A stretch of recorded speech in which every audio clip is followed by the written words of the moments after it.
I stood in the hallway outside my son-in-law's old office, holding a cardboard box I had found sitting on the front porch.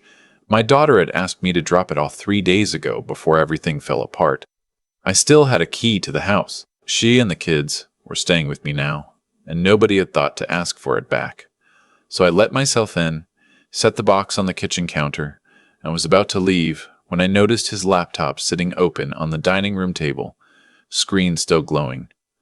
I am 63 years old. I spent 31 years as a high school history teacher. I know when something does not add up, and something about that open laptop left behind in a house he had supposedly cleared out did not add up. I told myself it was none of my business. I picked up my keys, I walked toward the door, then I stopped. I do not know exactly why. Maybe it was the 2 years of watching my daughter lose weight she did not have to lose. Maybe it was the way my grandchildren had started going quiet at the dinner table whenever his name came up. Maybe it was just something in the air of that house. Something stale and wrong, like a room that had been closed too long. Whatever it was, I walked back to that table and I looked at the screen. It was an email draft, unsent, addressed to someone named Colleen Marsh. I recognized that name. Colleen Marsh was my daughter's divorce attorney. I need you to be calm with me while I tell you what I read, because when I read it, I was not calm. I stood in that quiet kitchen with my heart hammering against my ribs, and I read every word of it twice. He was not writing to hire her. He was not writing to complain about the proceedings or contest the custody arrangement. He was writing to confirm a meeting, and in that email, he referenced something he called the account situation and said he needed the transfer completed before the court date.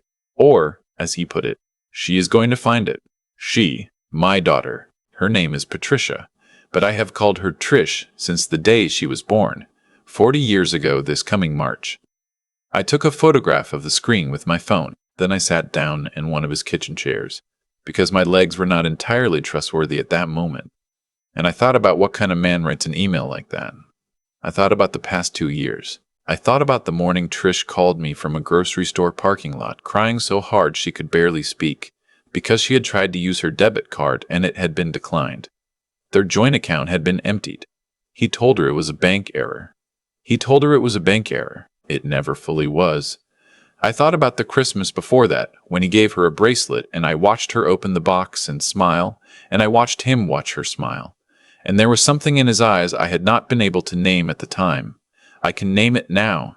It was calculation. His name is Derek. Derek Sumner. He and Trish had been married for 11 years. He was 44, worked in commercial real estate, made a comfortable living, or so we were always told. He coached my grandson Owen's baseball team for 2 seasons. He came to my house every Thanksgiving and ate my wife Margaret's pecan pie and said it was the best he had ever tasted. Margaret passed 4 years ago. Pancreatic cancer. She was gone in 7 weeks from diagnosis. Derek came to the funeral and shook my hand and looked me in the eye and said she was a remarkable woman. I believed every single thing about him because there was never a reason not to. I left his house that morning and drove directly to my own. I sat at my kitchen table with a cup of coffee that went cold, and I pulled up everything I could find about Colleen Marsh online. She was a real attorney, licensed in our state. Her office was 40 minutes away in a town called Hargrove. She handled divorce cases and, according to her firm's website, also handled civil litigation involving financial disputes. What I could not figure out was which side she was on. Colleen Marsh was not the attorney Trish had hired. Trish's attorney was a woman named Barbara Yee, who had an office near the courthouse downtown. I had met Barbara Yee twice. She was sharp and steady, and I trusted her. So why was Derek writing to Colleen Marsh? I called my oldest friend, a man named Roy Gillespie, who had been a county sheriff's deputy for 22 years before he retired. I have known Roy since we were both 19 years old. He answered on the second ring. I read him the email from the photograph on my phone. There was a long silence on his end. Then he said, "Stay put. Do not call Trish yet. Do not do anything yet. Let me make a call." I waited. Roy called back 40 minutes later and told me that Colleen Marsh had, in the past 2 years, been named in 2 separate bar complaints related to client fund mismanagement. Neither complaint had resulted in formal discipline, but both were on record. He also told me something that made my hand tighten on the phone. Colleen Marsh's brother-in-law was a man named Gary Fenwick. Gary Fenwick had done business with Derek Sumner's real estate firm on at least 3 documented transactions over the past 4 years. They knew each other. Derek and this attorney knew each other before any of this started. I want to pause here because I know what some of you are thinking. You are thinking, he is a 63-year-old retired school teacher, not a detective, not a lawyer. What was he doing? Why not just hand the photograph to Barbara Yee and walk away? I will tell you why. Because Trish did not know yet. Because if I was wrong, if this was something innocent I had misread, I did not want to blow up what was already an incredibly painful process for my daughter over a misunderstanding, and because if I was right, I needed to understand how deep it went before I walked into a room and said what I knew. That is the thing about finding out something terrible. You do not get to unknow it, but you do get to choose what you do next. I asked Roy to help me understand the finances. He connected me with a woman he knew named Sandra Voss, who worked as a forensic accountant and had done consulting work for the county courts for years. I explained the situation. Sandra agreed to do an informal review, not official, not billable, just a look, if I could get her the documents. The financial records from the divorce proceedings were already partially in Trish's possession. I called Barbara Yee's office the following morning and left a message saying I'd come across information I believed was relevant and that I needed 20 minutes of her time. She called me back that afternoon. I told her about the email, showed her the photograph, told her what Roy had found about Colleen Marsh and Gary Fenwick. She was quiet for a moment and then she said, I had a feeling something was off about the accounting. She had already flagged 2 discrepancies in the asset disclosure forms, but had not had enough to push on them. Now she did. Over the next 10 days, Sandra Voss went through everything, joint accounts, business accounts, 3 LLCs Derek had formed over the past 6 years that Trish had not known about in any detail. What Sandra found was not complicated once you knew where to look. It was actually almost insultingly simple for a man who thought he was clever. Derek had been moving money, not in dramatic sums, not in the kind of wire transfers that trigger automatic review. He had been doing it in increments, shifting funds through the LLCs into an account held by one of his business partners, a man named Phil Castor, who would hold it and then move it again. The end destination was an account in Trish's name that Derek controlled through power of attorney she had signed years ago when he told her it was for tax purposes. It was, in a way, the purpose was to make it look like Trish was hiding money, so that in the divorce, Derek could claim she had assets she was not disclosing. He was not just taking money from her, he was trying to make it look like she was the one doing the stealing, so that when it came out, she would be the one under scrutiny. He would walk away clean and she would walk away with nothing, possibly with legal exposure on top of it. I sat in Barbara Yee's office when Sandra presented her findings, and I felt something I do not have a precise word for. It was not quite rage. It was more like a door opening onto a room that had always been in the house, but that I had never been allowed to enter. All those years of Thanksgiving dinners. All those baseball games. All those handshakes. Trish did not know yet. I had kept it from her for 10 days, and it had been the hardest 10 days of my life since Margaret died. I had sat across from her at my dinner table 3 times during that stretch, watched her help Owen with his homework, watched her put my granddaughter to bed. She had lost 17 pounds since she filed for divorce. She was running on coffee and adrenaline, and the particular stubbornness of a woman who has decided she is not going to let this break her. I did not tell her until Barbara was ready, until Sandra's report was finalized, until Roy had made one more call and confirmed that what we had was enough to bring to the district attorney's office. We told her on a Thursday evening at my kitchen table. I made dinner first. It seemed important to feed people before delivering news like this. Owen and my granddaughter Lily were upstairs watching a movie. Barbara Yee sat across from Trish. Sandra Voss was on speakerphone. Roy sat next to me. Trish listened without speaking for almost 15 minutes. When Sandra finished walking through the financial structure, when Barbara explained what it meant legally and what it meant for the divorce proceedings, when Roy told her about Colleen Marsh and the plan that had almost worked, Trish put both hands flat on the table and stared at them. Then she said, "He was going to make it look like I did it." "Yes," I said. She looked up at me. Her eyes were dry. She had moved past the part where she cried about Derek Sumner a while back. "That is my daughter," she said. "How long have you known?" 10 days, I said. "Why didn't you tell me?" "Because I needed to be sure first," I said. "I needed it to be solid. I was not going to bring you something and then have it fall apart." She nodded.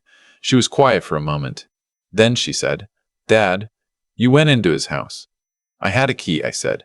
She almost smiled. She said, "You are always terrible at minding your own business." "I know," I said. "I hope you can forgive me." She reached across the table and put her hand over mine and said, "There is nothing to forgive." The district attorney's office opened an investigation within 2 weeks of Roy's contact. Phil Castor, the business partner who had been holding the funds, cooperated almost immediately when it became clear how much exposure he had. He confirmed the arrangement, confirmed that Derek had structured it deliberately, confirmed that Colleen Marsh had been involved in advising on the account setup. Though she maintained she had no knowledge of the fraudulent intent, the Bar Association did not agree with her characterization of events. Derek was charged with financial fraud, fraudulent transfer of marital assets, and attempted fraud on the court. Phil Castor accepted a plea deal in exchange for his full cooperation. Colleen Marsh surrendered her law license. The divorce proceedings were restructured from the ground up. With the fraudulent transfers reversed and the hidden assets accounted for, the picture of the marital estate looked very different. Trish received the family home, a substantial portion of the liquid assets, and the full custody arrangement she had asked for from the beginning. Derek was convicted on all counts. He was sentenced to 4 years in state prison, with the possibility of parole after 2.5. The judge made clear in sentencing that she found his conduct to be particularly calculated, given that he had structured it specifically to harm his wife's legal standing while appearing cooperative with the court. She did not seem sympathetic to the possibility of early release. I watched the sentencing from a bench in the 3rd row. Owen was at school. Lily was with a neighbor. Trish sat in the front row with Barbara Yee and did not turn around to look at me. But when it was over and we were filing out into the hallway, she found my elbow and held onto it all the way down the courthouse steps. It has been 8 months since that day. Owen plays third base now. He started asking me to come to his games, which I do. Every Saturday I am physically able. Lily wants to be a marine biologist, which seems ambitious and exactly right for her. Trish has put back most of the weight she lost and is sleeping through the night again, which she told me about like it was news worth celebrating. And she was right, it was.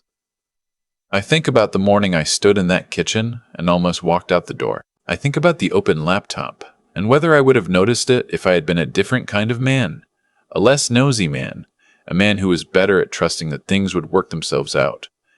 I am not sure they would have. I am not sure Trish would have been able to find what Sandra found in time, before the court date, before the money was further buried, before the story Derek was building became the official one. I think about Margaret. I think about how she would have handled this, because she was sharper than me in most of the ways that mattered, and more patient, and she had a gift for reading people that I have only partly inherited. I think she would have known something was wrong with Derek long before any of this. I think she probably did know in the way she sometimes would look at him during dinner and then look at me with an expression I never asked her about. I wish I had asked. What I know is this. Sometimes the most important thing you do in a year is the thing you almost did not do, the door you almost did not open, the screen you almost did not look at, the call you almost did not make. I am 63 years old and I spent 31 years teaching teenagers that history is not just dates and names. It is the accumulation of small decisions made by ordinary people in moments nobody is watching. I believe that now more than I ever have. If you had been in that kitchen, if you had seen that open laptop and that glowing screen, what would you have done? I am not asking to judge the answer. I am asking because I genuinely did not know when I was standing there what kind of man I was going to turn out to be. I think about that more than anything else. Owen hands me a baseball when I pick him up on Saturday mornings, and I toss it back. And neither of us says much of anything, and it is the best part of my week. I have been thinking about cause and effect for most of my adult life. 31 years in a classroom will do that to a person. I used to tell my students that history does not happen to people. It happens because of people, because of the choices they made, the ones they thought nobody was watching, the ones they convinced themselves were too small to matter. Derek convinced himself of that for years. Every transfer, every signature, every meeting with Colleen Marsh in an office 40 minutes from home, He believed each one was contained, invisible, consequence-free. That is the particular blindness of a calculating mind. It can map out every step of the plan and still fail to account for the one variable it never considered worth tracking: the retired schoolteacher with a house key and a habit of noticing things. What Derek did required intelligence. I will not pretend otherwise. It took real organizational effort to build those LLCs, to route the money through Phil Castor, to construct a paper trail that pointed toward Trish instead of himself. That is not stupidity. But intelligence without integrity is just a more efficient way to destroy things, including yourself. He spent years building something that looked like a life, a marriage, a family, a reputation in a community, and then he hollowed it out from the inside because he decided the money mattered more than the people. That is not a failure of cleverness. It is a failure of character, and character, unlike cleverness, cannot be faked indefinitely. I think about Trish sitting at my kitchen table the night we told her. The way she put her hands flat on the table and stared at them. She'd already survived the end of her marriage, the financial shock of the emptied account, 2 years of uncertainty and quiet erosion. She'd not broken. She'd gotten thinner, quieter, more careful with her words, but she had not broken. That is what resolve actually looks like. Not the dramatic kind you see in movies, but the ordinary, daily kind. The kind that gets the kids to school and answers the emails and keeps moving, even when moving feels like the hardest possible thing. Trish had that. She had it before any of this, and she had it all the way through. What I keep returning to is the moment I almost walked out that door. I had my keys in my hand. I was 2 steps from leaving. The decision to turn around was not heroic. It was not even fully conscious. It was just the small accumulated weight of everything I had noticed over 2 years, finally tipping past the point where I could ignore it. That is how most of the important things happen, I think. Not in a single moment of courage, but in the quiet buildup of attention paid over a long time. If I had walked out, the court date would have come. The transfer would have been completed. The story Derek was building would have become the official one, and Trish would have spent years trying to prove something that had already been buried. The consequences of his choices would have fallen entirely on her. Instead, they fell on him, as they should have.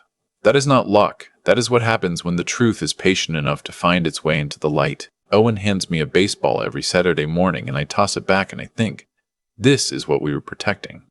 Not the money, not the court outcome. This.